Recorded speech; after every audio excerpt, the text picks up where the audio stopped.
Hi everyone. So we are into week 2 of our new series, Liturgy for Life. Last week we set the scene as we're going to explore a couple of practices and disciplines that the church has used, seen modeled and practiced by Jesus himself, that have supported the church through hundreds of years in our pursuit of holiness and transformation. So we're doing a bit of a deep dive on fasting this week. I would guess that many of you watching this have fasted before or are at least familiar with the basic idea of fasting. I have similarly in my life, in my walk with the Lord, fasted at different times. There have been seasons where it's been quite regular. I would call it sort of part of my practice at the time.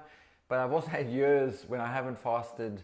And up until this series, it had been quite a long time since I had fasted.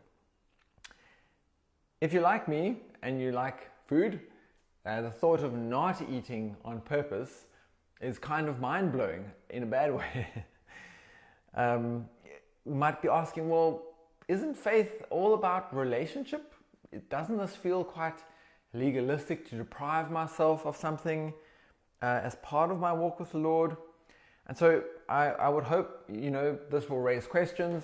Hopefully I can answer some of them now. But please, if you've got other questions, bring them along on Thursday. Let's have a good chat about it.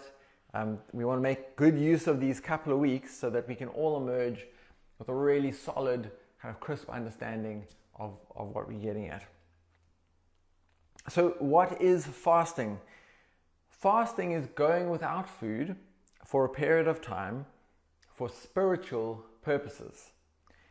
I'm working mainly from Richard Foster's book called Celebration of Discipline for the study, and he makes the helpful point up front that we must differentiate fasting from dieting, which we do for health purposes, or a hunger strike, which people would use for like political purposes to exert influence on someone. Instead, Christian fasting centers on spiritual purposes.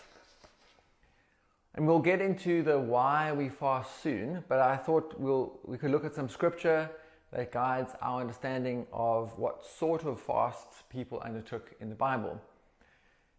In most references to scripture, the assumption is that people are abstaining from food but not water. When Jesus went into the desert for 40 days, we read in Matthew 4, I love this text, it says, after fasting 40 days and 40 nights, he was hungry. Love the bluntness of that passage. Luke 18 also includes similar language, and there's no talk of abstinence from water or a resulting thirst. He didn't eat and he was hungry. There are some exceptional references to a partial fast, most famously Daniel's restricted diet when he was in Babylon. And there are also similarly kind of exceptional references to absolute fasts where people go without food or water for a period of time, food and water. And examples of that would be Esther and Mordecai in the Jewish community when they learned of their imminent annihilation, or the city of Nineveh when Jonah prophesied their destruction, and apparently the animals we read are included in that fast, probably unwillingly. Fasting in most cases is presented as a personal practice. It's presented as something people did quite regularly as part of their normal kind of Christian practice, alongside other things, tithing and study and prayer and worship. It wasn't always done with right motives. We see Jesus calling the Pharisees out for making an external show of their fasting in Luke 18. The Pharisees ask why the disciples don't seem to be fasting, because there was an expectation. The practice was actually so common at that time that in the first century, I think it's the sort of earliest Christian treatise on what it looks like to be a Christian, how we live out our Christian lives, called the Didache. I think that's the right pronunciation. The Didache records that Christians fast twice a week, on Wednesdays and Fridays, to be exact. And interestingly, John Wesley, who founded the Methodist movement, wanted to revive that particular teaching, and he would only ordain Methodist ministers who fasted twice a week as well. So why do we fast? Well, first of all, we need to know, is it a command in Scripture? And the short answer is no, it's not. Richard Foster suggests many people have found fasting so effective that they have looked hard for a scriptural case, a command to be made. But in reality, the closest we get to a command is probably when Jesus comments in Matthew 6. He says, "And when you fast, do not look gloomy like the hypocrites do." So there is very real expectation, and we see Jesus fasting, and he mentioned that his disciples will probably will fast once he's gone, again as part of their holy practice.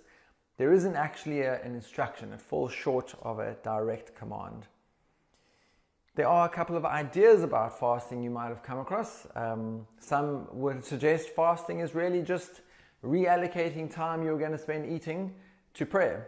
But I think for all of us, there are probably many things we would sooner reallocate than food for that particular one. You may also understand fasting as something of like a prescribed arm-twisting exercise with God, where if I go without food and I devote myself to prayer, then we can use that as leverage to move God to action. But that doesn't seem to hold up against the might of an all-powerful God, the creator of heavens and earth, and us, no less. So why do we fast? John Wesley, as I mentioned, founder of the Methodist movement, he's quoted as saying, "First, let fasting be done unto the Lord, with our eye singly fixed on Him. Let our intention herein be this, and this alone, to glorify our Father which is in heaven." Charles Spurgeon makes a similar comment, a similarly worshipful comment. He describes their times of corporate fasting, and he says, "Never have our hearts been nearer the central glory." In Zechariah 5, God challenges the people through the prophet, asking them, "Did you at all fast unto me, even to me?" And so we discover that fasting is first and foremost worship. Fasting is not a transaction, it's not a deposit into God's economy that acts as a credit on our account. We can't force God's hand through fasting, much like we can't win His favor by giving a lot of money to the church. In fact, in the story in Luke 18, he specifically makes the contrast between a Pharisee who we read fasts twice a week and tithes 10% of everything, and a heartbroken tax collector who's just crying out for mercy. And it's only the repentant heart that moves God's compassion, moves God to compassion. It's not the practice. If you recall from last week, I described all of the spiritual disciplines as a trellis, using some of John Mark Comer's language, and he borrowed it from, I think, people who taught hundreds of years ago. But think of them as a framework that doesn't wield any power in itself, but it supports and it gives room for God's power to work in us. A trellis focuses us, it orientates us towards God. It lifts us up from the gnawing distractions of life, the bugs and slugs. And so we receive nothing from fasting. Instead, we give in worship through the practice. In my prep for this series and session, I have fasted a few times. And as I hope you will do, I've tried to get as practical as possible, as quickly as possible, to prevent this becoming just another intellectual exercise. And in this sort of brief recent exposure, as I've kind of audited myself during the day and thought about its impact, I've come to experience fasting as a bit of a kill switch.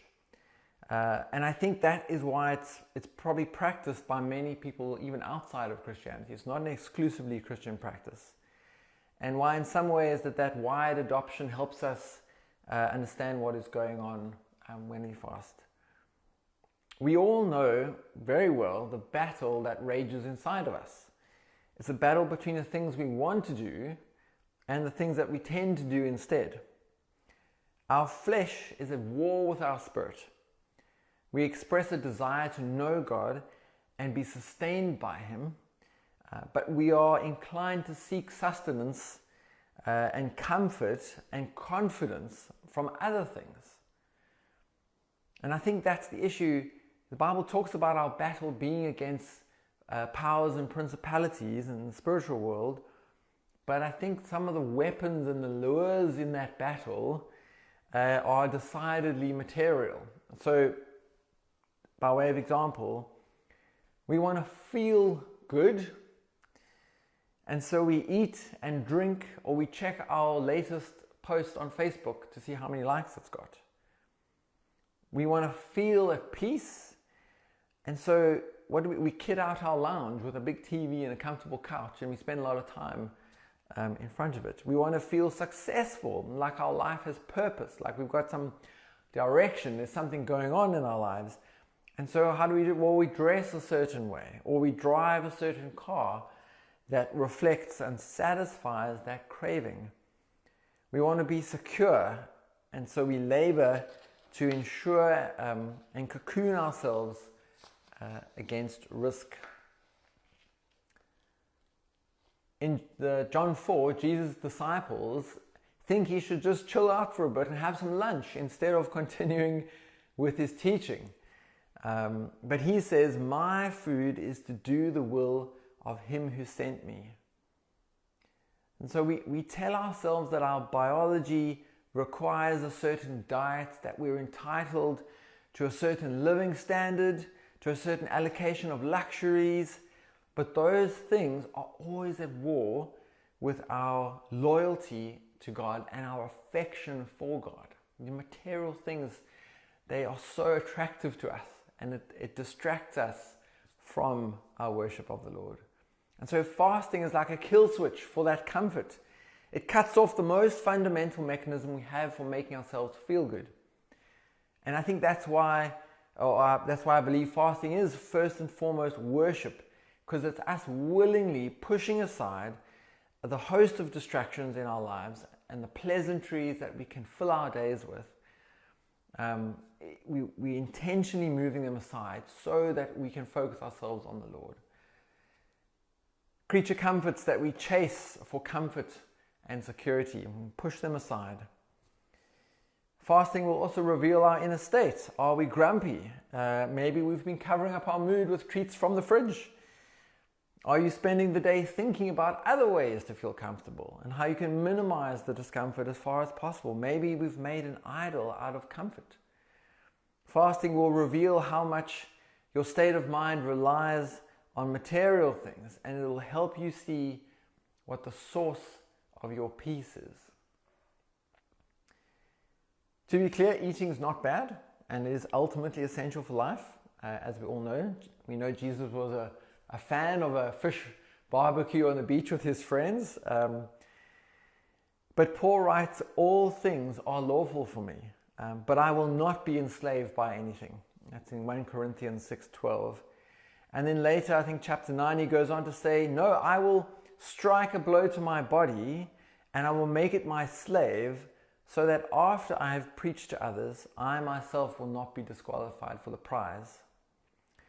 Paul knew his flesh well, and he practiced submission so that he wouldn't be enslaved by it. That's not a scripture that specifically talks to fasting, but it talks to a posture that says, I know I have desires, I know what my flesh wants, and I will deal it a blow in order to subdue it so that I won't be disqualified and that my affections will not drift off away from the Lord. Paul knew what he was doing, and he probably had a number of practices, including fasting, in order to achieve that. So the talk of worship, all of that may sound poetic, may sound a bit vague as well. And so I really want to encourage you to try, to try a fast if you have not, and if you have not for a couple of years, to try as well. If you've become overcome by some sort of sin in your life, or you find yourself harboring maybe growing doubts that might be fueled by your own anxiety or just your pursuit of comfort and perfection in life, I really recommend this. I really recommend trying a fast. It's like taking an axe to your desires. Paul's talk of making your body a slave will read with new potency, I think. So briefly, let's talk about how to fast if you have not tried it before. I'd suggest fasting for 2 meals to start, and so that's potentially skipping breakfast and lunch and then breaking your fast over supper. If it's your first few tries, you can drink a glass or 2 of fruit juice in addition to a lot of water during the day. Make sure you stay well hydrated. I do usually have 1 or 2 cups of coffee during the day as well, because I get really bad headaches if I don't have that. So that's probably not entirely orthodox. You must expect to feel a bit anxious at the start of the day, as I still do as well. You'll probably be very aware of the fact that you're not having breakfast. You'll start to wonder how this is going to be possible to do it. But that is just your brain panicking. It's not real hunger. I did a bit of reading up. It talks about in the first 24 hours, your body really just burns through its glycogen and glucose stores that it has before it even thinks about breaking down muscle or fat. And ultimately, I think if you do multi-day fast, it goes for the fat first, which you'll be pleased to know. Yeah, it's interesting to know people have been known to live for 2 months without food as long as they have plenty of water. So 24 hours really should not be an issue, and I think you'll probably be pleasantly surprised by how easy it actually can be. I would also say do not spend a lot of time thinking about food. Don't watch cooking programs. Don't subject yourself to unnecessary temptation that will just trigger that sort of hunger response. It is great if you can allocate a bit of extra time towards Bible reading and prayer during the day, but in many respects, your fasting is your worship, and you will go through the day more attuned to the Lord, thinking more about sacrifice, thinking more about the desires of your flesh, thinking about subduing them. And so I think there will still be quite a worshipful experience, even if you are unable to allocate a lot of extra time. You may also find sitting quietly and thinking is quite hard on this day, but don't be put off by that. The action is still very helpful. I wanted to close by reading this really helpful account in Celebration of Discipline. It's written by a guy who committed to fasting 1 day a week for 2 years. And we'll see the progression of what fasting started to mean to him and what it started to do to him and his thoughts. So he says, number 1, I felt a great accomplishment to go a whole day without food. I congratulated myself on the fact that I found it so easy. So that's the sort of initial stages, the initial couple of weeks or months. It says, number 2, I began to see the above, feeling good about yourself, was hardly the goal of fasting. Was helped in this by beginning to feel hunger. Number 3, began to relate the food fast to other areas of my life where I was more compulsive. I did not have to have a seat on the bus to be contented, or I did not have to be cool in summer and warm when it was cold. I just thought that really interesting. We are so dialed in to pursue comfort in every part of our life, but fasting teaches us that actually we don't always have to have it exactly like we want it.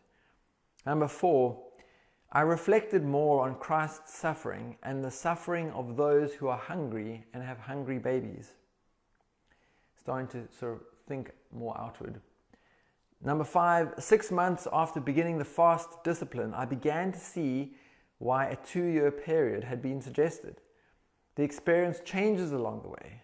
Hunger on fast days becomes acute, and the temptation to eat comes stronger. For the first time, I was using the day to find God's will for my life. I began to think about what it means to surrender one's life. Finally, I know now that prayer and fasting must be intricately bound together. There is no other way, and yet that way is not yet combined in me. So I think he was aware of his own weakness and his own frailty ultimately. But it's fascinating to see how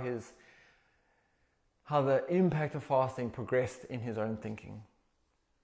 So I hope this session's answered some of your questions. We're going to cut it there for time. But I also hope it has raised some questions for you. So make a note of them, bring them along on Thursday. Let's make the best use of this week as we can. Looking forward to the chat and to hear some reports and testimonies from your own experience. God bless. We'll see you on Thursday. Cheers.